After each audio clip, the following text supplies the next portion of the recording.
The group behind Project 2025 is asking President Trump to come after your birth control access.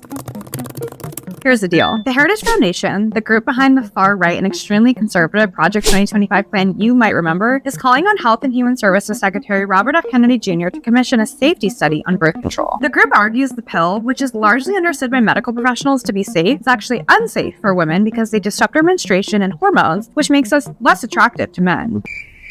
Birth control has been around for more than 60 years and has been used by millions of people. Like any medication, it can have side effects, which is why you should always consult with your doctor to find the right medication for you. When the pill was first approved by the FDA in the 60s, it was a turning point for women. Before that, women had to turn to makeshift methods to prevent pregnancy, which oftentimes didn't work. The most popular method was using condoms, which were male-controlled. The pill offered women autonomy over their bodies and reproductive decisions. And it was female-controlled. It was a huge win for women. But over the last few years, conservative influencers have been trying to manipulate women into believing that the pill is dangerous. At first, it was just TikTok videos and social media disinformation. But now, they're stepping up their efforts by trying to get the conspiratorial Trump administration to verify the claims, convince women the pill is bad for them. It's the first step of many to restrict women's access to contraceptives and reproductive freedom, and putting our autonomy back in the hands of men. The Heritage Foundation even wrote that the rise of birth control has left grave consequences for our society, including a rise in hookup culture, delayed marriage, and the destruction of the nuclear family. In other words, birth control has given women too much freedom, and they want to go back to a male-dominated society, starting by coming after our birth control and ending with, who knows, a society that returns to when women couldn't vote, couldn't work, couldn't have a bank account. It's unclear where their efforts to restrict our freedoms will stop. I know it sounds bizarre, but these efforts are actually gaining traction under the Trump administration. Last month, the New York Times reported that Trump's EPA is considering testing our water supply to see if abortion pills are contaminating the water, despite no evidence of it doing so. It's laughable until you remember that we have anti-abortion conspiracists leading the government, and then it's worrisome. What do you guys think about them coming after our birth control access? Drop your thoughts in the comments.